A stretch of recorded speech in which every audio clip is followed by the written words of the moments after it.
Hey guys, and we are back almost immediately after our lawn stream for a quick chat about the internet's maddest madman. Not Andy, who's still with me. Hey Andy. Yeah, I'm glad that I'm not known as, internet's biggest madman anymore. But yeah, someone who's even worse than me. You've still got the old picture of us It with should Sham, and change any moment. yeah. Does anybody in the chat remember Robert Hocker? If you guys don't remember Robert Hocker, I'll give you a brief backstory. He came to my attention because he was sending me a bunch of messages on my scam baiting channel saying, like, you've got to stop doing this, blah, blah, blah. And then he wrote a post I found on his website, which we will be taking a look at very shortly. But he wrote a post on his website about how scam baiters, not scammers, but scam baiters should be sentenced to the death penalty for messing with these people's lives. And that's when In other words. Yeah. It was me he seemed to have the biggest issue with, which I found quite endearing, to be honest. But it then led me to his mental rabbit hole that was full of weird things, very odd stories about his sexual fantasies with celebrities, and lots of other very odd stories. Now, sadly, his blogs are no longer available, and his Facebook no longer, as far as I'm aware, exists. If that someone may have pointed out the fact that his Facebook friends consisted only of fake Asian female profiles. But yeah, his Facebook got taken down. However, Robert Hocker is still doing well. He's still the head of the Global Network Agency, which is, I believe, it's something he's created in his mind. The GNA/GSA, which is the Global Network Agency / Global Something Agency, where Robert Hocker has got plans for what's the word I'm looking for here, Andy? A future a stable future, but there's a better word for that, isn't there? Communism. Not communism. Why would you say communism? I'm joking, you tit. Not communism, but for an efficient and stable future. And Robert Communism. Sorry? I don't know what you're on about, man. Well, Robert Hocker's Global Network Agency is gonna help everyone.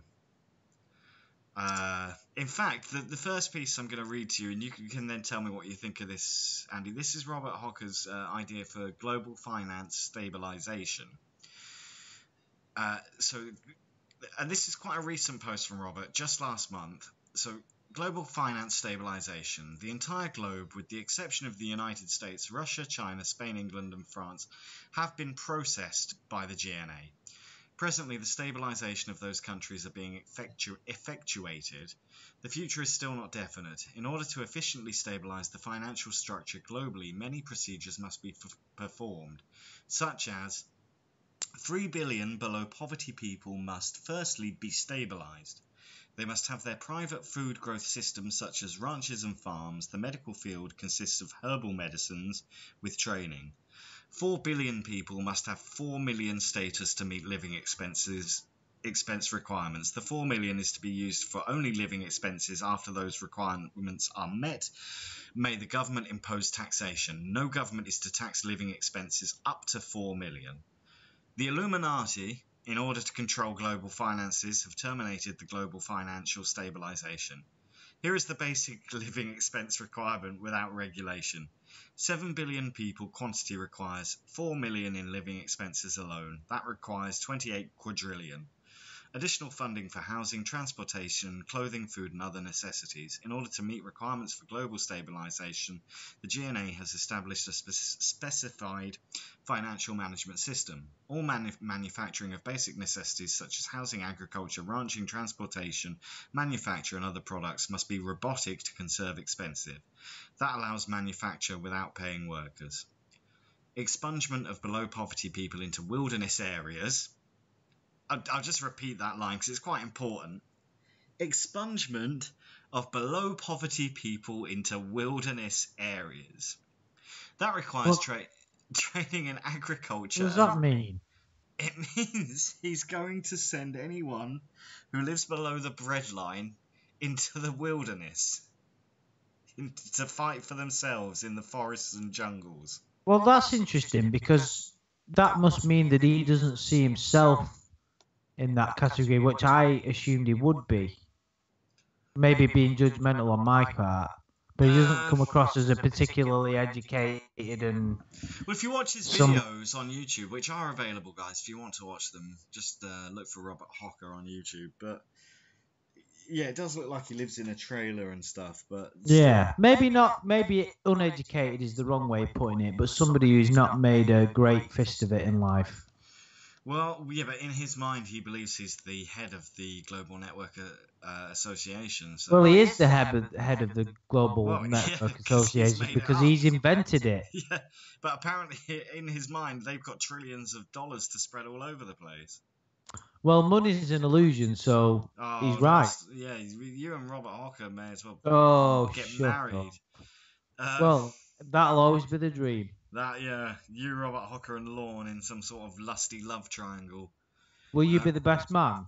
Yeah, I'll be everyone's best man. I'm the brilliant man. Will you be the bridesmaid and the best man? Only if I can simultaneously. if I can catch the bouquet and chase myself forward. So basically, you've got to keep your beard, wear a dress, catch the bouquet when we throw it behind our shoulders, get pissed and humiliate yourself, and just do all of them things at the same time. I'll happily do that because do you know what will get me through that? The fact of you in the middle of Lorne and Robert Hocker sexual conga line. After this. Well, I'd only be so lucky as to be in the middle, to be honest. Well, the motions you'll be doing will look like the dance moves, so I should be. It'll be like the Human Centipede Part 4. Yeah, the Inhumane Centipede. Right, so he's going to send these people out to the wilderness. I think the rest of it, it sort of then just goes off into all these trillions of dollars that everyone's going to need. Where these dollars are going to be found from, I don't know. For $60,000 yearly, it would require 50 years to acquire the total $3 million per person. I don't know why everyone needs $3 million. That is limited for average class living expense. If 193 countries manufactured 57 trillion each, so he's saying the mints in these countries should be making this $57 trillion. They would meet the $11. He doesn't seem to take into account the fact that if we produce more money, it then lowers the value of money, therefore lowering the value of everything. But anyway. If 193 countries manufactured 57 trillion each, they would meet the 11 quadrillion status for living expenses by eliminating 3 billion people from the society. Oh, these are the people he's sending off to the wilderness, I guess. And the economical structure... I thought these were the ones he just wanted to murder. I don't know. With Robert Hocker, you just never know. 4 billion people would remain in need for living expenses. So yeah, 3 billion I think he's saying are going to be sent to the wilderness and we'll be left with 4 billion of the Earth's 7 billion people. By terminating the requirements of those 4 billion people with $1 trillion, the GNA will be capable of permanently supporting those people. The people would have seeds to grow food as well as animals to raise in the wilderness. By further eliminating criminals to prison camp towns, there would be even lesser requirements for living expenses. The towns would contain prisoners that would grow their own foods and support themselves. Money in large quantities is not required for extremely large businesses. The large businesses would use digital currencies. If not, the money would require huge space for containment. Here is this... Oh, wow, he's got an infographic here and everything. So, yeah, no, I think he's saying... I'm a bit confused about the end of this here, because it sounds like the 4 billion are the ones that he wants to send off into the wilderness. So the only people who actually get to live anywhere are the prisoners in their self-contained prison camps. Which is a bit... When did he write this? 7th of June. Right, so this is pretty recent then. Yeah. Yeah, how did you come across this information? Because I thought he disappeared. I thought he deleted his Facebook. I thought he wasn't on MySpace anymore. I thought it had all gone. Well, I always check his GNA GSA website. How often, Adam? Tell us how often you do this. Probably once a month. Why don't you tell the truth now? Twice a month? No, honestly, it's not that much. It's not that much. I mean, we do find him intriguing because there is a certain what's the word? Mentalness? Yeah, there's a certain fascination with. I mean, the thing is, it's a bizarre thing because we don't know the guy. We only know the ramblings he's put on the internet. I think he's fair game to take the piss out of. Oh, I'm not disputing that. I'm just saying that I don't wish him any harm, and it doesn't justify how I'm acting, but he did want me to face the death penalty. So therefore, if anyone should be granted access to taking the piss out of him, that's fucking how it is it? It's all about you, isn't it? It's not about what he said about young kids. It's all about because he had to go at you. No, I don't mind him having a go at me. It just, it shows it got under his skin, which is nice. But I'm just saying, like, he's not completely innocent. You can't go, oh, well, don't take the piss out of him. He's just a madman. He's a madman that wants me dead. So I will take the piss out of him. Didn't he advocate, like, adults sleeping with, like, 13-year-olds? He said something along them lines, didn't he? Those blogs have gone now, but there was some really dark sort of stuff that... Yeah, really weird fucking shit coming out there. That was the... Wasn't that initially what, like, drew our attention to him, as if to say... In fact, what was the... How did we first stumble across this guy? He contacted me. Right, in what way? He sent me YouTube messages. Because he saw you scam baiting stuff? Yeah. Oh, right, okay. Fucking hell. Oh, no, I can't get to them anymore because they've deleted the fucking private messages on YouTube. I could have sent a copy and pasted one to you. You sent me about 8 over the course of a week, but they all went into spam. Right, because at one point, whether it was initially when he contacted you, you had to go at you, didn't he, for contacting these people? Yeah, no, he was saying that because we are interfering in the lives of these poor criminals, that we should face the death penalty. Right. But that was... And then we started reading his MySpace. And then I came across what a fuck up he is. Yeah. How crazy he is, and like he actually makes Lorne seem rather normal. Well, he made posts, didn't he, saying I only want the most beautiful women as my friends and things like this. Oh yeah. Do you remember on his Facebook page he had like only like Asian women of a certain group, his friends, and how he'd like get dead personal with them when they were clearly set up by someone in Lagos. And how he fell for it. Oh, fuck, I forgot about that. Jesus, that's so interesting. And he went into, like, do you remember the status updates he put on Facebook as well? I'm sorry. He put things on like, I'm sorry to all my Thailand girlfriends. I must apologise. I went to the shop earlier and missed your call. I love you all. You are always a rose in the petal of love. Like, what the fuck are you going on about? Yeah. No, he would often say stuff like that. I remember he had this, one of his blog posts was, it was getting quite into graphic detail about a relationship. This is what really freaked me out and showed me what a weirdo he was. But he was getting into a relationship getting into a story about how he was in a relationship with Carly Rae Jepsen, but she was unaware of it, and how he had like raped her with his mind. And that was another, because obviously we mentioned this in the stream we did very shortly, guys. If you haven't checked that out, go and watch it after this. But he would often talk about like raping people with his mind, and that made me just think he was a bit of a despicable guy, to be honest. And that's why I started taking quite a dislike towards him. I think, to be honest, he's a fairly harmless madman if you watch any of his videos, but some of his stories and things were pretty fucked up.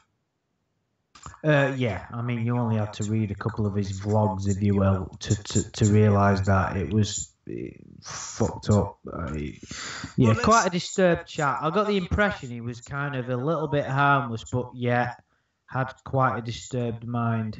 Well, let's move on to his next post from the 11th of June. And this is GNA GSA terminated intellectually.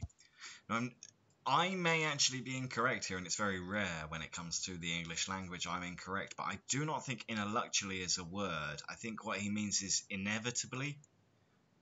But yes, anyway, so apparently the Global Network Agency has been terminated. We can definitely assume that.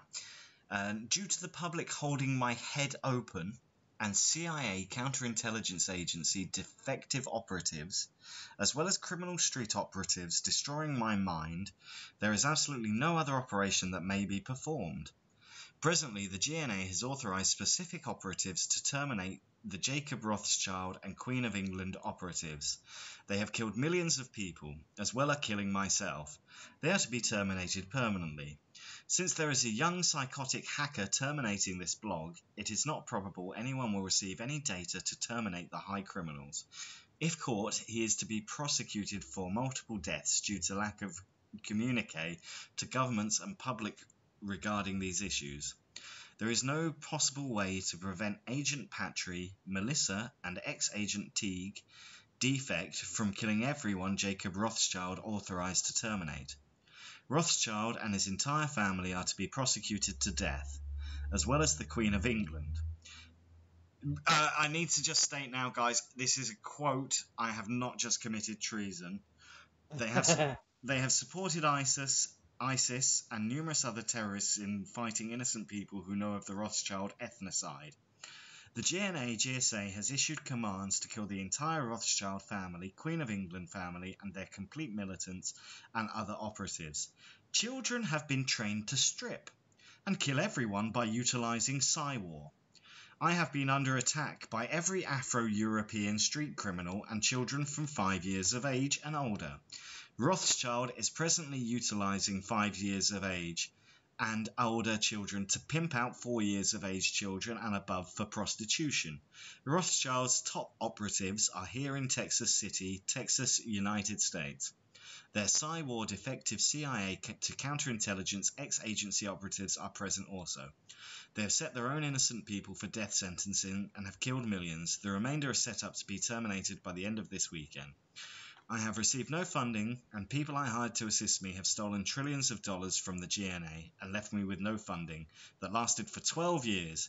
The GNA has presently shut down all operations. So Robert Hocker's company is now shut down, yet he's hoping that anyone to do with Jacob Rothschild and the Queen is going to be murdered. What do you make of that, Andy?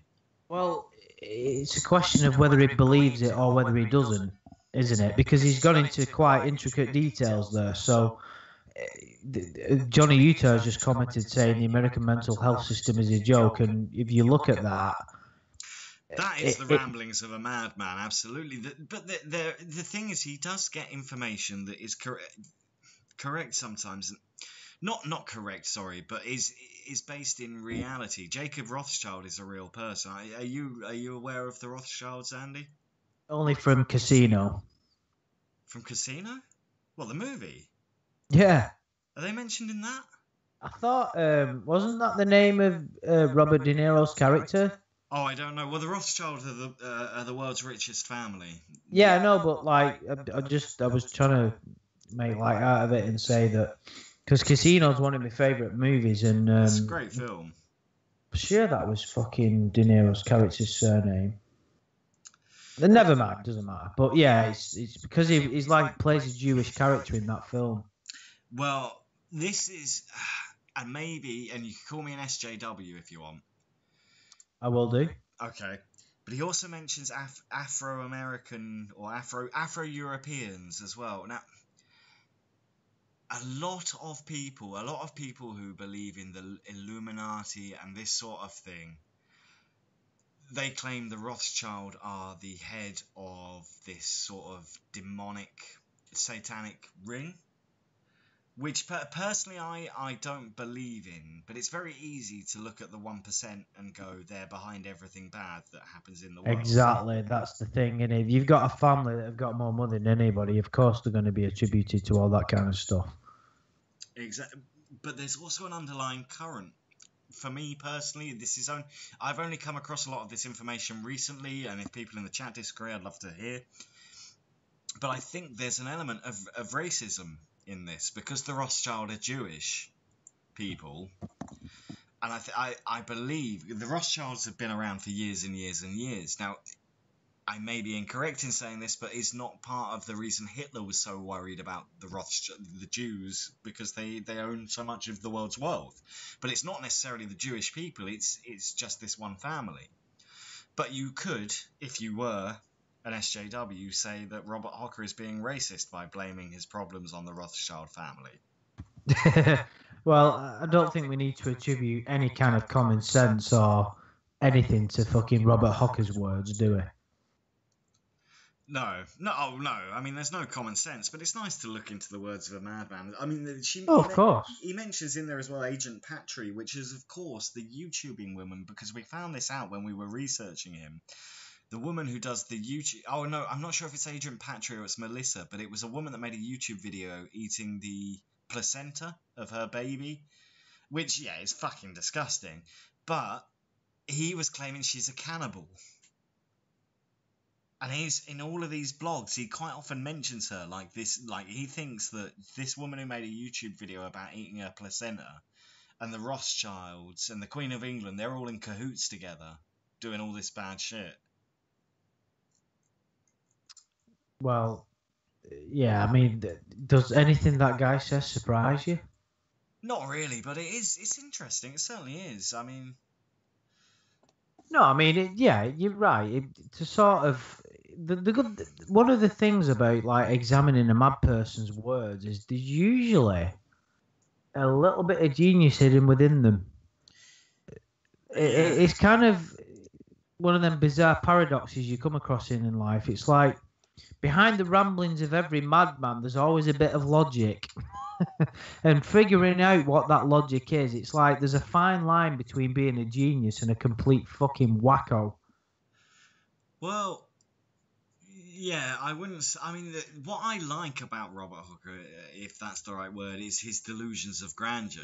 His, like, thinking... Like law? Yeah, exactly. This for me, makes the best comedy characters. People that have such a hugely different perception of themselves to what they actually are.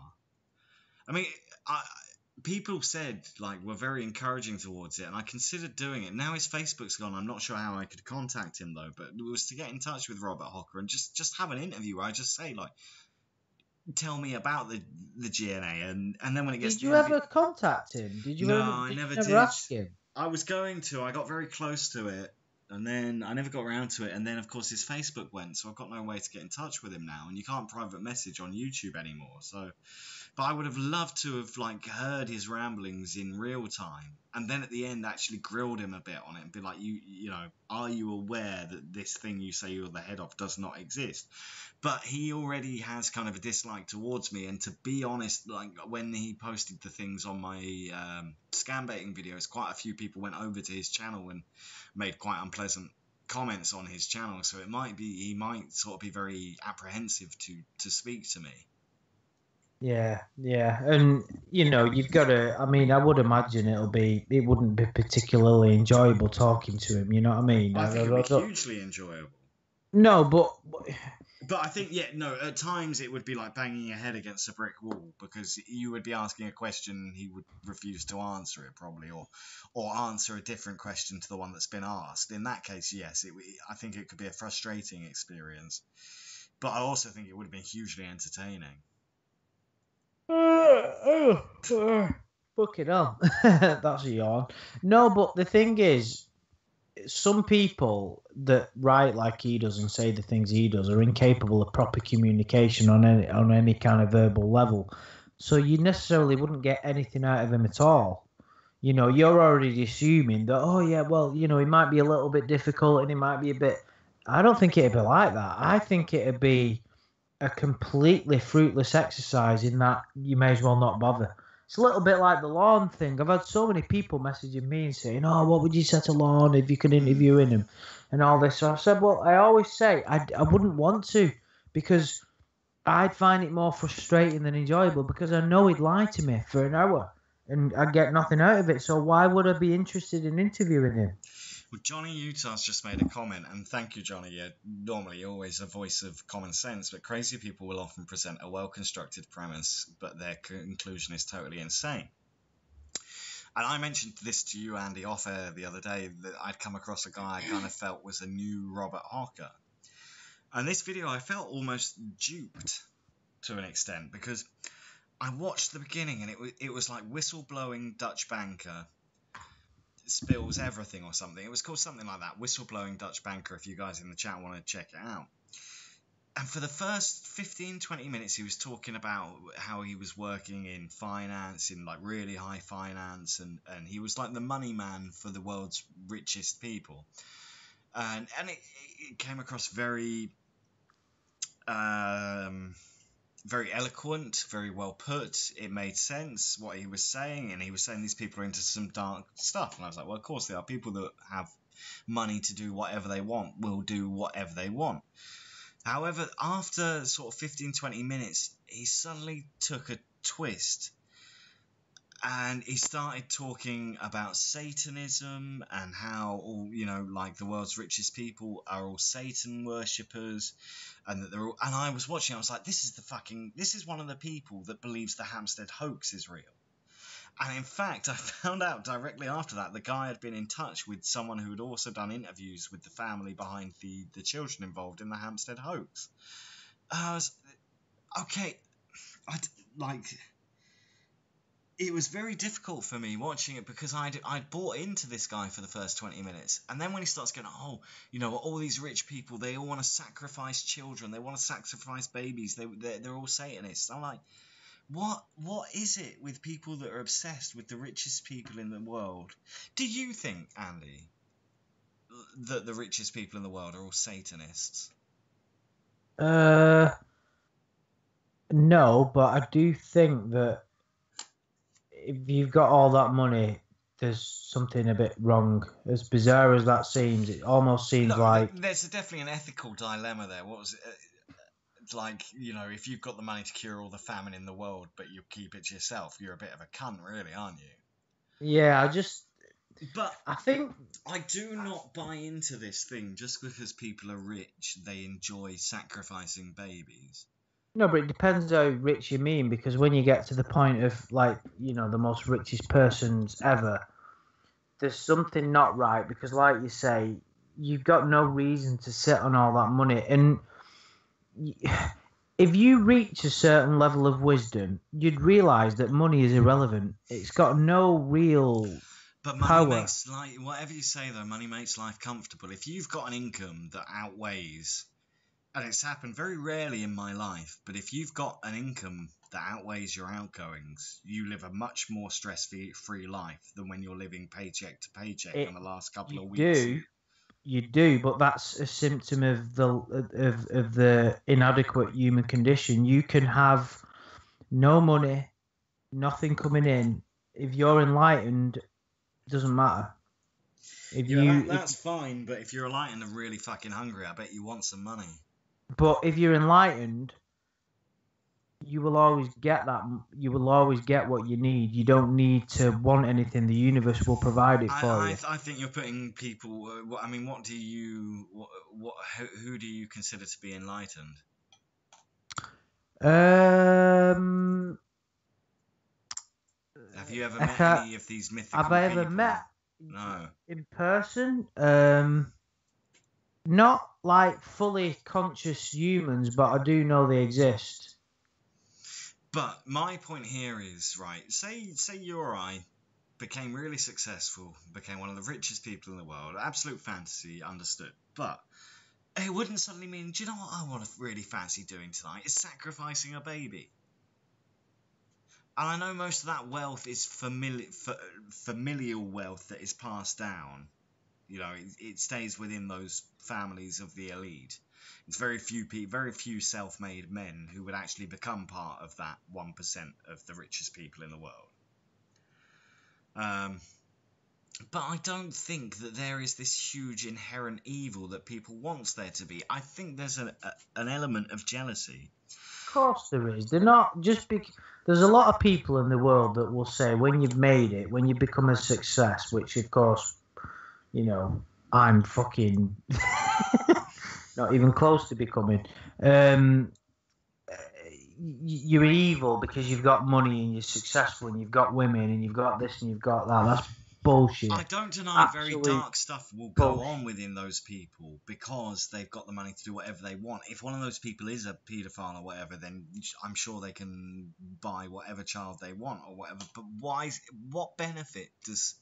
What is it with these kind of conspiracy theorists that always leads to Satanism and sacrificing children? No, but you've already answered your own question. It's about jealousy. So what can they say that will get back at those people for invoking the jealousy that's already in them? And it'll be child abuse or whatever it'll be. You know, it's like the worst thing that you can think of. And there will always be... It's like success breeds jealousy and hatred.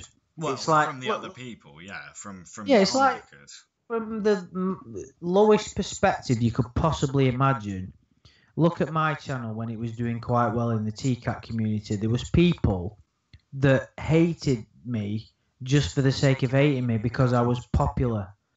But I was popular for making videos about Lauren Armstrong. Say that you sacrifice babies, but but the point is, when you become known or popular or skilled in a certain area or whatever, you will always have enemies. Even if the second coming was to happen tomorrow, and Jesus was to turn up, I'm doing a David Brent now and comparing myself to Jesus.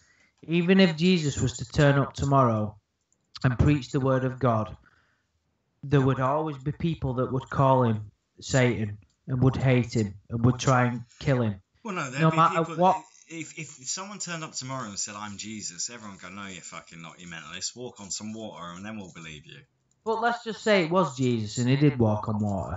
There will always be a group of people that would condemn him and call him evil and say that he's the devil. Do you understand what I'm getting at? You can never win with people, ever. No matter what you say, no matter what you do. You can never satisfy 100% of the people 100% of the time. That's just life. Yeah, but it shouldn't be like that. Well, yeah, but what for me is more flummoxing is that these people, like, they want to blame all their problems, especially coming back to Robert Hocker and his sort of blaming the Rothschilds. So I'm not particularly familiar with their family history. There is a story that I think is quite well known about how one of the Rothschilds was kind of the first person to ever manipulate the stock market in their own favor. So they started selling off a bunch of shares really cheap. Everyone followed suit. They bought them all back, and of course they went back up in price. But by the time they went up, he had owned all the shares. Whether or not that story is fully true or not, now that could just be successful, very very intelligent businessman manipulating the stock market to his favor. That doesn't mean that he wants to sacrifice a baby. Why do all these people, David Icke, Robert Hocker, this Dutch Ronald something, the Dutch guy, why are they all obsessed with these people having to be Satan worshippers? They might be bad people, but personally, and maybe this is me sort of living in my own little bubble world again, but I don't think it is. I think it's me living in the real world and them not. Why would they be so obsessed with Satan worshipping and sacrificial gatherings? I just don't understand it. Because they don't understand the world and they don't understand how life works. And they look at a certain aspect of the darker realms of humanity and they just get lost in it without seeing the true wisdom of how they take certain aspects. It's like certain religious people. They'll take certain aspects of the Bible. Did you hear about, did you see the Louis Theroux documentaries about the Phelps family? The Phelps, I've seen every Louis Theroux documentary. Is that the one with the two little girls, the Nazi family? The Westboro Baptist Church. Oh, that was the one with the two little girls, wasn't it? You mean Lim and Lanks, Lanks and Lim, what were they called? Yes, Lamb and Lynx. Yeah, the two girls that did the singing. Yeah. But basically, the point was, it was about the Westboro Baptist Church picketed outside dead soldiers' funerals and did horrible things like that. Yeah, they're the ones that had like the signs and things that said like God hates fags. Yeah, like really, really bad shit. And if you look at the things that they interpreted parts of the Bible that they believed to be true, and took very specific points from them, like God is responsible for people getting murdered and soldiers dying, and God hates gay people, and they genuinely believe what they were saying. And that is a pure example of human ignorance, in that they believed that they were right and that they had the right to preach to other people and impose their beliefs. Well, that brings us on to almost a different argument entirely, because I think anyone that reads a religious text and takes everything word for word is, and you could even say this is like something, an issue within, say, the Islamic community, for example. Some people interpret that book and they're like, okay, I shouldn't hurt any other fellow man. And some people read the Quran and they go, right, I've got to go and kill every kuffar that doesn't believe in Allah. And it's all about interpretation. If you it doesn't matter if it's a religious text or it's fucking Roger Red Hat Goes to Town. If you take everything absolutely literally without putting common sense and empathy into it, then it's a recipe for disaster. Exactly, and that's pretty much why the world's falling apart. And that's why fucking presidents of the USA is having Twitter arguments with other fucking idiots. And I know you and I differ on this, but I feel quite strongly that religion has a lot to do with a lot of that, has a lot more to do with hate in the world than it does peace and love. Did you just say that me and you disagree? Well, no, but this is part of the reason why I became atheist. Because I just saw there was nothing good coming from religion. But I have a problem with atheists. Yeah, because it's fine if you want to follow a religious text or believe in a god, like if you need sort of cotton wool put around you. No, but that's not the reason I have a problem with atheists, because within a lot of, I'm not talking about you, but the problem is, I bumped into someone at work the other day, and they, I can't even remember how we got on the topic. And we were talking, I said something along the line of, I think it was my own fault, to be honest. I said something like, remember Jesus' words. And it was kind of an ironic statement. I wasn't being fucking, it was a bit of a joke. And he went, well, I'm an atheist, me. And I was like, well, no one cares. I didn't mean to demean him, but I just thought, well, you pointing out that you're an atheist, just like someone to point out that they're part of a religion. So you've made that into a belief itself, and people do that. So it's like, I'm an atheist, I'm a Christian, I'm an Hindu. Fuck off. It's all the same.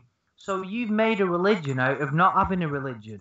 It's all part of the same fucking problem. But you only say that because you 100% believe there is a God. No, I don't. Not like people think. I don't believe that there's an entity that sits there judging us and doing this and doing that and is responsible for all the evils in the world. It's bollocks. Of course there isn't a God like that. That's bollocks. It's a fucking excuse for human ignorance. I just believe that, well, it doesn't matter what I believe, but in the way that it was taught or people interpret it, there isn't a God in that way. There isn't. No one gives a fuck. Well, no, I don't. Whether or not I believe in a God is irrelevant, and people, it's people's own rights to choose what they believe. But when you start being a shit person in the name, or doing something reprehensible in the name of your God, then we've got a problem. If you go, oh, do you know what? The Bible said that I need to sleep on a bed of shit for 3 years to fucking meet job or whatever. I'm sorry if that's offended anyone, because I've sort of taken through few little bits I know from the Old Testament there, and go, none of it should be taken literally. or at face value. And all of those texts in whatever religion we're talking about, unless you're talking about it like it's something very new, and let's not get into Scientology because I got plenty of issues with that religion itself anyway. It's just a science fiction book that some cunts have thought were real. But anyway, sorry. But these texts were written in times when there was a lot larger divides between people, between races, between religions. And they encourage you that if someone doesn't share your beliefs, it's okay to harm them. It's like, on one page, how can you have a book that on one page says treat others as you want to be treated? And that is probably the best advice you could give anyone throughout life. Agnostic, atheist, religious, whatever. Treat others as you want to be treated. Then on the next page it goes, they don't believe what you believe, fucking stick a knife in them. Well, nobody could disagree with what you're saying. It's, of course, it's, you know, it's like me and you have a lot of disagreements, but we respect each other's opinions and beliefs, if you want to say that, to a degree. But you're exactly right. When people, what I hate is people imposing their beliefs or opinions on other people. It's like, I'd just like to bring a Simpsons reference to the table if I can, like the bit where Marge buys a new fucking she buys a new a doorbell with and the doorbell chimes going, why do birds suddenly appear? And she's waiting for someone to walk up the driveway and ring the bell. And these two Jehovah's Witnesses walk up the drive and go, and they're just about to press the alarm, and Margie's going, oh, they're going to press the button, and they go, have you ever thought that maybe we're imposing our beliefs on other people? And then the other guy goes, actually, yeah, let's go out and get real jobs. She's like, for fuck's sake. And that's what I think about it. It's like, people can believe whatever they want. Yeah. Nobody has got the right to... No one's right or judge wrong. Anybody, but never impose your beliefs on another person. That's what I fucking can't stand. Yeah, there's no right or wrong. Everyone's absolutely welcome to believe what they believe. But that's the difficulty is the more fundamental. Like, if I say to someone I don't believe there's a God, and they go, well, how can you believe that? And they look at me like they just can't understand it. Yeah, and the problem is now we live in the world of the SJW, and now you can't have an opinion about anything. It's absolutely remarkable what's going on at the minute. I don't understand where this... Well, let me address... The Owlets made a comment here saying, lol, the atheists strike again. Who decides what's reprehensible? Well, that is... If you're religious, you've got a book that decides what's reprehensible. So that's an absolutely moot argument. Yeah, I decide what's reprehensible. If my mate Andy goes out tonight and punches a man in the face completely unprovoked, I'm going to say, Andy, you're a cunt. What are you doing that for? Because that's my ethical code. I don't need a book to tell me what's right or wrong. So yeah, I have to decide what's reprehensible or not. I'm not saying what I think is reprehensible or not is correct, but I'm going to live my life the way I think it should be. And that means not harming others, not upsetting others, and respecting other people if they have a different belief to mine. The difficulty I have is the people that have a belief that then want to go, well, Adam, you're wrong because you don't believe in anything. Like, Adam, you don't believe in God. How could you ever not believe in a God? And I used to be agnostic, and the more people went at me going, oh, well, you should believe this, you should believe that. And I was like, well, fuck them then. The Owlet, you don't need a book to decide what's right or wrong, says you. I don't really know what that means. Well, it's because the Owlets is clearly of a religious extent. I'm not trying to upset you, Owlets, but... No, I'm just saying, like, why do we need books to guide us? We should know inherently what's the difference. We will do. If you're in touch with your true self, you won't need to read anything. You'll know.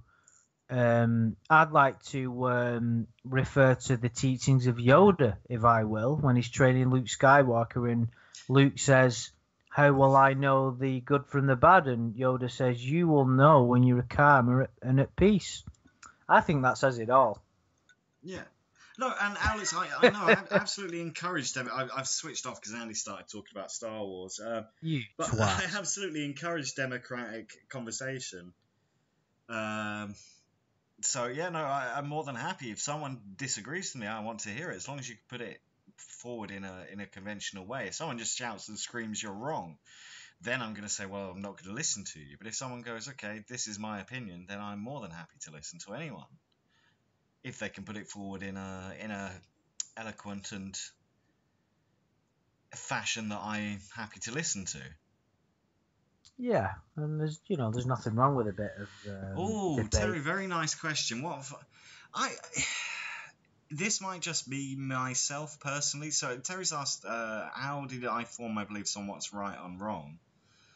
Well, no, I think my parents inherently kind of told me the difference as a child. I also think you're born, and perhaps in the case of the people that we like to analyze or indulge ourselves in psychopaths, Ted Bundy or John Wayne Gacy or whatever, these people may not be born with this sort of inherent sense of empathy. I think after a long time ago, I mentioned to you, Andy, about how when I was a kid I got into a fight with my mate, and when I punched him, I started crying. I wasn't crying because I was fighting. I was crying because I was causing You pain. girl. Yeah. But I was causing pain to another human being. It just felt wrong to me. Why would I ever want to harm another human being? Well, that's a very, without being gay, that's a very nice way of looking at things. Yeah, I think most people, unless you're a sociopath or a psychopath, are born with an inherent sense of empathy. So you don't want to harm anyone else; they don't harm you. And I think there's a lot of grey area when we talk about what is right and wrong. Someone stealing a loaf of bread to feed their family is commendable. It's not wrong. It's commendable. They're taking a risk because they're trying to feed their family. Someone stealing your wallet out of your pocket because they want it, it's not on. And this is just my my opinions, but I think I've formed quite, and it's probably what makes me a bit of a pompous, self-righteous cunt. But I think I've got quite a good handle on what is right and wrong in life. Yeah, well, this is. I kind of like. It's nice to talk about these things every now and again, but it's also, in some respects, it can be very, very pointless and futile because. Oh yeah, but it's a fantastic conversation because it never ends. Yeah, but in regards to, it can be frustrating when you discuss it with the wrong people because people can be so stubborn and close-minded, and it becomes futile in the end. And luckily this is all right, I don't think you're that type of person, regardless of some of the things I say that you don't necessarily agree with. You never totally shoot me down or completely say I'm wrong or. No, well, I'd like to address a couple of things in the chat. Alex, I'll come back to you in just a moment, but my parents' beliefs based on their religion, my dad, as I think you're aware, he's a much stronger atheist than I am. My dad despises religion, but my mum was, yes, brought up as a Protestant. But I would say, I mean, the pair of them, religion was never forced on me as a child, and we weren't a particularly religious family. We barely ever went to church. I can't remember ever going to church as a family. With school a few times, but I would say I probably learned my sense of morality and right and wrong probably more from my father than my mother. But they're both wonderful people. I love them both. And to address Owlett's point as well, who decides morality? Well, no one can ever write up a correct guideline. Everything needs to be taken as its own case as what happens. Sometimes people do bad things out of necessity. However, harming another human being... Andy and I both have a huge disdain for sexual predators, which is we wouldn't know each other if it hadn't been for that community. Because it's one of the most despicable things you can do. Because there's no repercussion. Like, okay, if you kill a man in self-defense, that is not necessarily morally incorrect because it was self-defense. It was kill or be killed. But if you harm an innocent person that hasn't caused any harm to you, then that is clearly morally incorrect. and I think that's where you can't write rules for this because every case has to be taken into account, what you might call the iceberg effect. What has led to this? What has happened?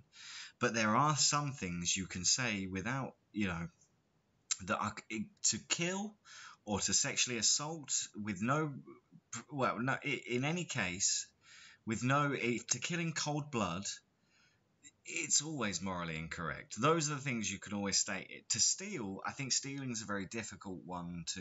To sleep with someone's wife, the Bible says it's one of the 10 commandments and that sort of thing. But again, it's the context, and people are quite quick to think with their genitalia before they think with anything else. But in regards to causing harm to another human being that hasn't harmed you, that, I think, we can all agree is absolutely incorrect. And if I was to write up a new 10 commandments today, not 10 commandments, that would be my only commandment. Just don't harm people unless it's absolutely necessary. But not everyone comes into the world with the same outlook. And so, it all becomes very difficult because someone that's abused may have been abused previously. Not that that makes it okay, but I mean, that cycle needs to be brought to a stop. And it's probably the bravest person out of all those people that can stand up and go, do you know what? I've had a bad life, but I'm not going to do that to someone else. That makes someone not just a good, but an outstanding human being. Yeah, and unfortunately, some people don't have the mental capacity for that.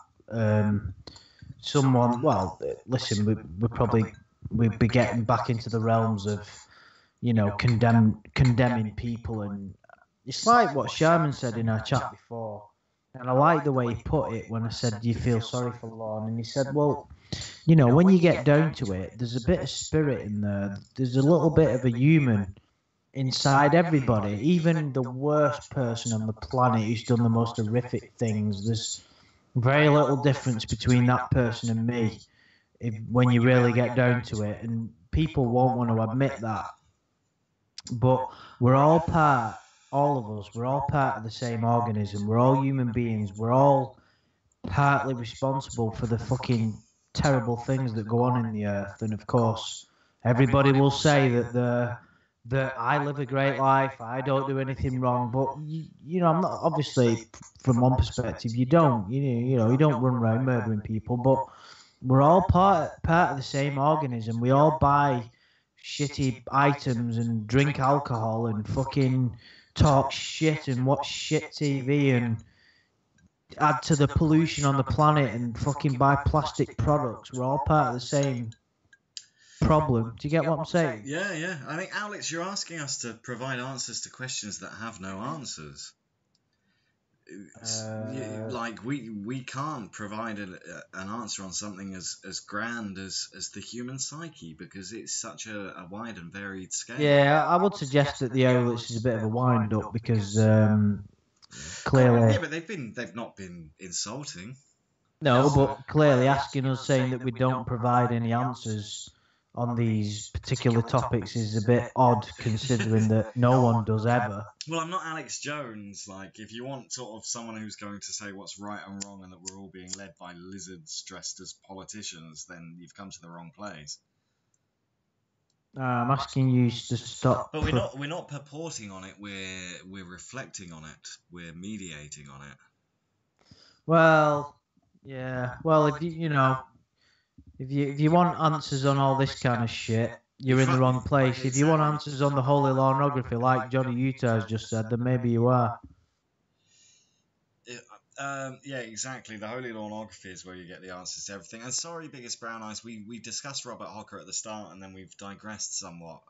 So if you want to go back and watch from the beginning, he was a guy I've got quite a bit of history with. But there is no correct truth in regards to what we're talking about right now, Andy, and to address what Alice is saying. There's no correct truth on what's right or wrong. No one can write the rules. Exactly. There isn't. You can't put it into words. You can't verbalize it. You can't. Nobody can be in possession of the truth. What I can tell you from my perspective, and I know this may garner some disagreement, but anything that's written in any of your religious texts, it's not a book to live your life by. If I told you that Harry Potter had been written 2,000 years ago and it's the way to live your life by, are you going to go out and buy a wand and start shouting Leviticus at people and shit? What do you think about the sacred Jedi text that Rey took from the Jedi tree? And I think if you read that, you're probably the most weirdest man alive. And you probably should be put down. Well, yeah, I think that the makers of that movie should be, but there you go. Yeah, well, let's not get into that anyway. No, I agree. About your kids' movies again. Exactly. But yeah, there's we can have these chats. I think it's quite enjoyable. We'll never reach enlightenment through these chats. We'll never, even if you were a Buddhist and you went and sat for 10 hours with your legs folded and said, "Oh, I'm enlightened because I've meditated for ages," you still won't know all the answers. You'll just be happier. That's not knowing them. Strictly true. If you reached ultimate enlightenment, you would have the answer to any vital question. But most questions are not vital. In fact, if you knew the truth, you wouldn't need to ask any questions. So it's kind of a paradox within itself. Yeah, but I think the road to enlightenment is what you need to question everything around you. But I think the road to enlightenment, personally, and of course I'm not correct or not, but is to be able to accept your surroundings and make the best of them.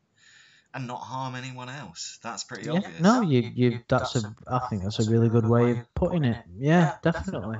And to address Johnny's comment, do we think the Bible and religion has made people mentally ill, like Jim Jones and David Koresh, for instance? And the Jim Jones, I don't know if you're familiar with it, Andy, but the whole Jim Jones story is it's incredibly interesting, and he kind of saw himself as a Christ-like figure, I suppose. And I mean, I'm not so familiar with David Koresh. I believe they're both cult leaders, and there's even to an extent, who was the guy in Hollywood that murdered all the Charles Manson, the Manson family, these sort of cult leaders and everything. I think a good question actually here would be, without religious texts, would people like Jim Jones, David Koresh, or Charlie Manson ever have existed, ever have had their ideas?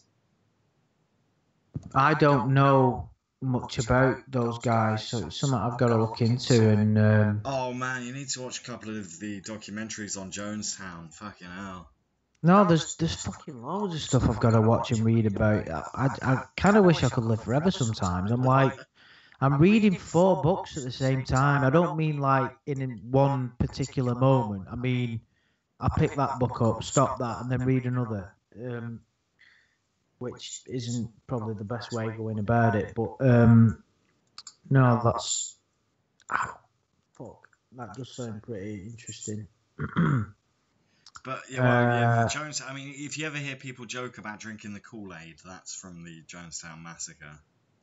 You've probably heard someone mention, "Oh, I'm drinking the Kool-Aid." Like if someone starts watching a YouTuber they really enjoy, they might go, "Oh, I'm drinking his Kool-Aid," and that's actually a really dark reference to the Jonestown massacre. Which is, it's a very interesting story. There was a documentary I watched not so long ago on it, and it was nuts because just as it all happened, they'd got reporters and things into the area, and it was insane. There's plenty more to go at. I mean, you could talk about this shit forever. I mean, this is the thing. You're never going to come up with an answer that will satisfy anybody. It's impossible. It's like what we were talking about before. And I always use this argument well, not an argument, but when people, disagree with something that you come up with and say, well, that's not right and this is not right or whatever, I always say, well, if the second coming of Jesus was to happen, there would always be a certain degree of people that would vilify him, that would call him evil, that would want to kill him. So no matter what you say, you're always going to have enemies. For the second coming of Christ to ever happen, you would only be a Christian to believe that in any case. And that might. But what I'm trying to say is, let's just say it wasn't Jesus. Let's just say a Messiah, some enlightened being came down that wasn't affiliated to any particular religion. some kind of Messiah. Yeah, some Messiah came down, a glowing being that said all the right things that made people feel warm. The bad people on the planet, or the people that are the most troubled, and that were just so full of hate, would hate and vilify that person or that Messiah.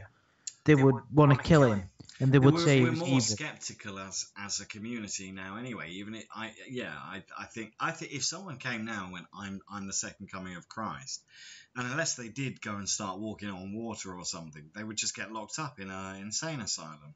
Exactly, and even if it was Jesus, right, there would even be a degree of Christians that would vilify him and stone him to death and want to kill him because he didn't say exactly what he thought, what they thought he was going to say.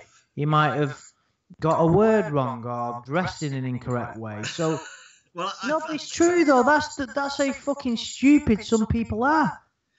Well, I'd like to think that as a whole, as like the world as a community, we wouldn't.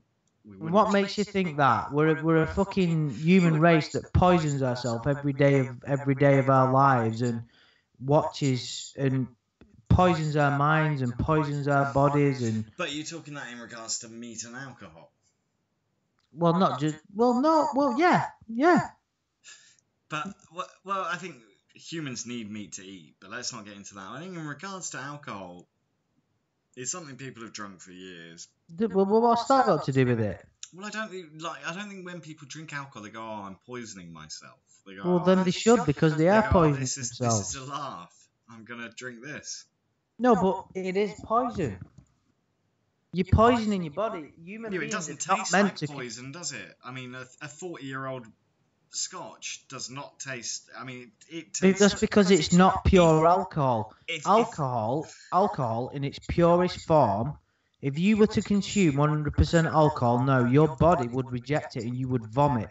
You wouldn't be able to consume it because your body would say and would be saying, you cannot have that. It is a poison. It will do you harm. But what we do is we dress it up in silly soft drinks and put things in it and put things on it to try to make it consumable.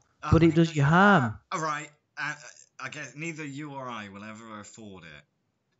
But if you ever get the opportunity to drink a Macallan over 30 years old, and you tell me you're poisoning you phone me up, Andy, and you'll go, fucking hell, if there is a God, I've just drunk his semen. No, but I'm not saying that that's not possible. And I've actually got a drink in front of me as we speak, so I'm a fucking... But this is like a momentous day for me. This is the first drink I've had in fucking 4 weeks. But I'm a failed human being. I'm not perfect. Well, so... fuck off. I'm not. But we kind of live in a flawed world, and we do flawed things.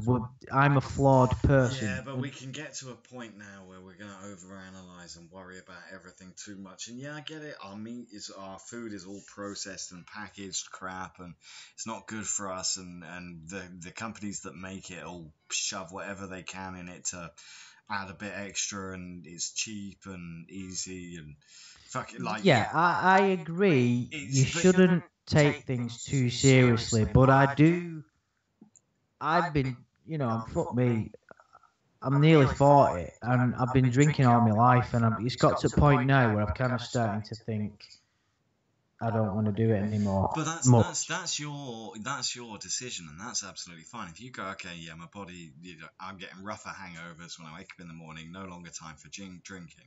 But if you start preaching to other people, going, oh, well, you shouldn't drink because I don't drink because I'm healthier than you, then you're just as bad as a religious nut. Yeah, and I've never done that, and I hope I never do that. I'm still occasionally having a drink now, so I'd be a bit of a cunt if I did do that. But I just genuinely, well, it's not a belief, it's a knowledge. The human body is not meant to consume alcohol. It's true. Yeah, but there's so much shit, the human body, that we Oh, of consume. course. We probably every day, you eat a bag of crisps, there's probably stuff in there you're not meant to consume. Of course, we're But not it's meant to. convenient. But that's we're not meant to. If we were meant to exist, if we were meant to, if we existed as we was meant to, in other words, no sugar, no alcohol, no drugs. But fruits no, have natural sugar. What do you mean no sugar? Yeah, but Your that's body needs different. sugar No, to survive. but I didn't mean that kind of sugar. So if we were basically the best way of looking at your diet is, could a caveman eat it? So in other words, no KFC, So no raw fucking meat, Mars bars, no fucking sugar-coated peanuts. raw meat and some leaves. Yeah, pretty much. If you can't eat that, then you shouldn't be eating it, because your body isn't meant to consume it. You're not meant to consume fizzy drinks. You're not meant to consume soft drinks. You're not meant to consume alcohol. You're not meant. You don't eat meat though, and surely that's the one thing that we should be eating. We are, as a race, carnivores. That is the food cycle. That's not. Do you think cavemen didn't kill chickens? No, but we've evolved a little bit since then. There's a good argument out there that we shouldn't even be eating meat. Well, actually, I heard something like this, like maybe in some religion or something. They said, like, didn't, or maybe it might even be Christianism. Maybe someone can answer this in the chat. But didn't God say that we were meant to live off like the fruits and the vegetables? We weren't meant to eat other animals. But animals taste amazing. It does. A bacon sandwich tastes fucking unbelievable. There's no doubt about that. But no, I mean, listen, right? I don't think I'll ever drink ever. I've had a drink. I've had a couple of glasses of wine tonight. I've enjoyed it to a point, but I've not enjoyed it as much as I have before I stopped drinking properly. I don't have any particular craving to eat meat anymore. But that's just the personal point of view of mine. So yeah, but if you're doing that for health reasons or whatever, that's fine. Or even if you're doing it because you don't like how the animals are treated, then I can absolutely get behind that point of view. I just love meat too much to ever stop eating it. I mean, I would never give up meat for a healthy point of view. I would give it up for a morally point of view, like if I thought the animals were being treated inhumanely, which I'm sure many of them are before they go into my mouth. I just don't think about it. No, and it's not like you're going to hell for eating those animals. It's just a decision each person has to come to themselves, and it's just I don't ever be one of them people that preaches. The difficulty I have, and I almost feel conflicted, like the nicest meats you have are always the worst ones, like the ones vegetarians get really angry about you eating. Like, I've had veal, and it's amazing. Honest, like, so good. Like, it just melts in your mouth like nothing else. Yeah, I'd just like to point out as well, Johnny Utah has just said fish is the most healthy meat to eat. I'm not a vegetarian. People have got to attach a fucking label to these things, and as it is stated, supposed to be known, I'm a pescatarian. In other words, I do eat fish, but not meat, like as it's commonly known. In other words, pork, beef, anything from a mammal, I don't have. I didn't eat fish for a while. The only reason I started eating fish again is I went to meet me dear mother for a coffee, and she said, "Fucking hell, you're pale," and I was like, "Shit," and I wasn't getting the vitamins and nutrients and everything that I needed. So I thought, "Shit, if it's affecting my health, then fuck it." Well, but here's the point, then, isn't it? Aren't our bodies designed? Isn't meat, the protein we obtain from meat, is Yeah, but you can still get it from other means. Yeah, like peanut butter or something. It's not quite the same, though, is it? No, it isn't. But why if we're not supposed to eat this meat, why have our bodies been developed that that protein makes us as healthy as possible? Well, because we do need protein, but we don't have to obtain it from animals. I'm not saying I'm right. There's a few articles and this and that and lectures that I've listened to, and the argument for us not eating meat is very, very convincing. Very, very convincing. It's B12, and Alex has just said it there. Is right. Is the one. I will say, and it's probably something I've developed as I've become older, that you can taste a huge difference if you go out for a meal to a nice restaurant and where it's like farm to fork, where you have a steak or something, and you eat that steak and you're like, fucking hell, wow, like you can taste how fresh it is almost. And then you go to say a Wetherspoons and you have a steak, you're like, okay, this has been injected with a million chemicals. Yeah, and do you know what? Like, I don't think I'll ever quite be able to grasp is when you go to the supermarket over here and you buy a bunch of organic bananas, and that bunch of organic bananas is a specialty item. It's like, hang on a minute, since when did a piece of fruit not become organic? When was it never? When was it not organic? How can you have a fruit that not isn't? organic. It's just a total contradiction. And now you've got to pay more. You can have that one that's been sprayed in pesticide. That's fine. You can have that for that bunch of bananas for 40p. But this one, the organic ones, the ones that we haven't covered in shit, £1.50. Yeah, but like the whole point, the word organic means grown natural. It means natural. It's just another way of saying natural. So you have to pay extra for an organic fucking piece of organic material. You have to pay extra to not have your fruit covered in chemicals. Yeah, it's fucking ridiculous to think that our society ever got like this. That is, yeah, it's a very good point. Like that. There's a great supermarket in England called Aldi, which is fucking Swedish, as I understand. Yeah. Ironically, our best supermarket is fucking Scandinavian, but it is fucking great. Furniture shop. Because it's fucking, that's IKEA. Yeah. But it's brilliant value and it's just great. Anyway, you go in there and the fruit is reasonably priced, but like I just said, it's fucking all paying extra for the organic stuff, and it's fucking baffling. And do you know what? Even though I don't eat meat anymore, right? The primary reason that I don't want to eat meat is because I don't agree with the way their animals are treated. It's the number one reason. Well, so I went in. I can't remember. I think it was either Sainsbury's or Tesco, and they sold a purely organic chicken. Like, in other words, it had been raised free range. It had been treated great, and they sold it, and it was £20, £20. So I bought. It come with like a video of how good its life had been. Exactly. Yeah. So I paid for it, and thought I've no problem eating that thing because I'm paying extra that it's had a good life and it's not been slaughtered. As well, it has been slaughtered, but one would hope that in a humane way. It tasted like shit.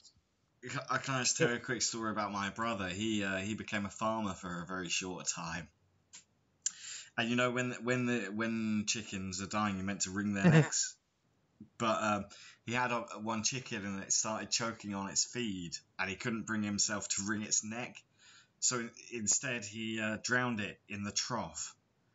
Oh. Yeah, he quit farming the next day. I'm not surprised. Oh, that must have been pretty tough. Yeah, I guess. Johnny Utah just said we need to get Ramona on here to tell us about the benefits of being vegan. We'll just eat something less bites. I mean, you can have anything less bites, can't you? So. Right, yeah, well, you could if you go down that avenue, you could be a vegetarian with everything. Yeah. Even you could have vegetarianless bites. Like they've got nothing whatsoever. I just we've been going quite a while, and I'm gonna have to get to bed quite soon. I need to go to bed. But you know what we haven't done for a while was Andy and Adam's Improve Your Life. So if anyone, I'm gonna take a quick pee for 2 minutes, and Andy can probably tell you something. I don't know. It won't be as entertaining as when I'm here, but he will. And if anyone's got some issue in their life that they need some advice on, then throw it up in the chat and we will tell you how to deal with it. Yeah, because obviously people are really going to listen to what me and you are coming out with. Do you not remember our advice guide? Yeah, it was pretty good. I'll be right back. Tell them some more about your... Yeah, I can hold an audience. No, I'm just reading what Michael and Owlets are saying in the chat. I want to know when you're going to make more TCAP videos. Do you know what? I mean, that's a question I'm happy to field, and it's very easy for me to answer. So I've already made one, but I can't uh, publish it yet. Well, I can, but I'm not going to do. It's entitled "Lawn and the Schadenfreude Effect."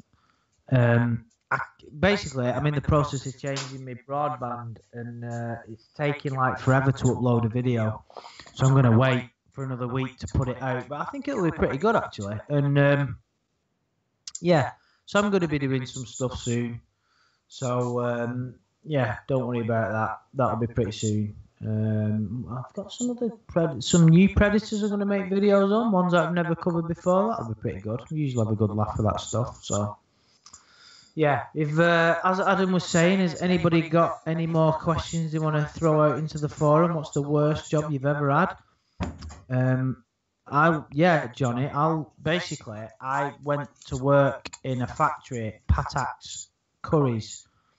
I was only like, I can't remember how old I was, like 20 or something, and they wanted me to put these jars of curry from the floor onto a pallet, and that was it. So the job consisted of picking up a jar and placing it onto a higher ground, and that was it all day, every day. I think I walked out after Walmart. I walked out after like a minute, and just the agency rang me at the end of the week and said, "How did your week at work go, Andrew?" And I went, "Well, great from my perspective because I was in bed all fucking day watching the X-Files." So yeah, it was pretty funny. Could you upload the molester bet video? I could, but the problem with that is if I do, I'm pretty sure I'm going to get YouTube strikes because I really fucking go to town on that guy and call him out like for being a cunt. And it's likely to get me a strike. You know what? I think I'm clean. Wary video. Yeah. Oh, what? The one we did in defense of Jean-Pierre Wary. What about it? You haven't re-uploaded that, have you? Did that not get taken down? I think so. Well, to be fair, I think I'm free of strikes, so I think I probably can re-upload the molester. I'll tell you what, guys. I'll do that tomorrow. I'll re-upload it. Oh no, shit! My internet's down. In a week, I'll do it. In a week when I sort myself out. But speaking of worst jobs, I think I mentioned this a while ago as well. The worst job I ever had, it only lasted for a few hours, like yours did. And I was told it was a job in sales and marketing, and like I was going to make thousands of pounds a week. And I went for the interview on a Friday night, and that should have been alarm bells because my interview was meant to be like 9 p.m. on a Friday night, which is pretty weird anyway. And then, in fact, I ended up waiting for the interview for like an hour and a half, so I didn't get to see the guy until like 10:30. And it was in this like been put up with like, you know, the temporary boards they use to make temporary offices. It wasn't like permanent or anything, and it all seemed a bit weird. And then chatted to this guy for 20 minutes, and he was like, "Yeah, I like you. Can you come for a trial tomorrow?" And I was like, "What, on Saturday tomorrow?" And he was like, "Yeah, be here for 9 a.m." So I was like, "Okay."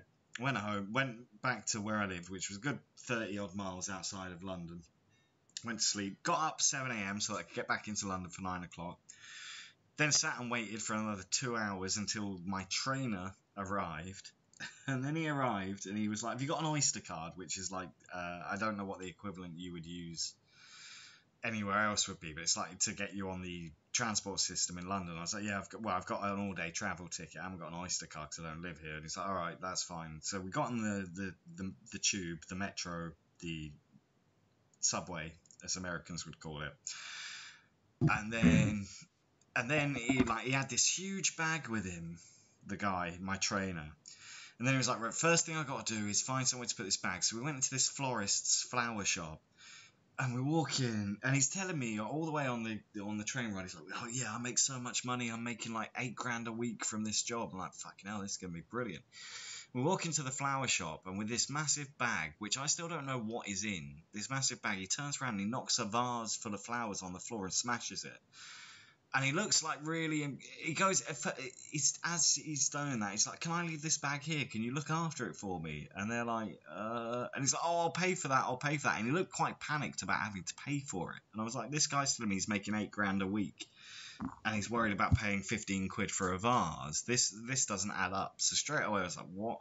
Anyway, he grabs a few things out of his bags, and we make our way down the street. And then he's like, "Right, what we have to do is sell these makeup kits."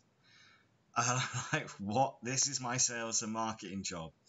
Is walking down the street shouting to people, 'Do you want to buy these makeup kits?'" And apparently there was something to do with Sex and the City, and like apparently they hadn't been released yet, and they had quite like a famous name on them or whatever. And a few people did buy them, but fuck, I was just like, this is not what I signed up for. This is not what the job I thought it was. We were going into. It wasn't like we were just going into beauty shops and things. We were going into kebab shops trying to sell these things. I was like, well, you could have made good money. I did not want what I thought was meant to be my prestigious $50,000 a month job in sales and marketing to be walking down the street trying to sell Elizabeth Arden makeup kits or whatever they were. Do you remember that Simpsons where Barney's wearing a big diaper and he goes, what is it? Tell him Big Baby sent you. I can hear you talking to me. He's like, well, at least I can't sink any lower. And then his fucking diaper blows off. Yeah. Oh, hi, Mom.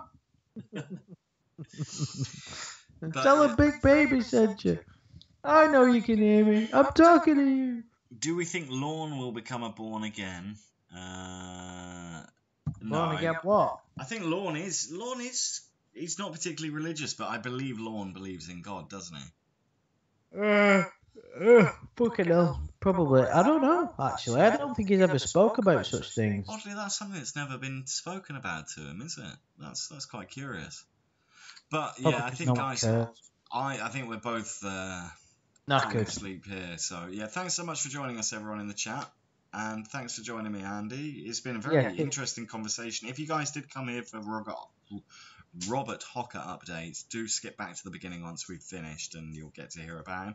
If you guys haven't checked out the last couple of videos we did with really nice guy based shaman and talking about Lorne, getting back into that rabbit hole just slightly, only for a very short, brief period of time. It's probably going to be the last, although he always comes up in conversation, it's going to be the last Lorne focused videos we will do for a while, at least on this channel anyway. Thanks everyone for your contribution in the chat and putting your ideas forward. In regards to Terry, you can't stop listening to two British guys. Just never stop. We are the future of radio, if this was radio. But yeah, thanks so much everyone, and thanks for joining me, Andy. Thank you. Take care everyone, and we'll speak to you soon. Bye.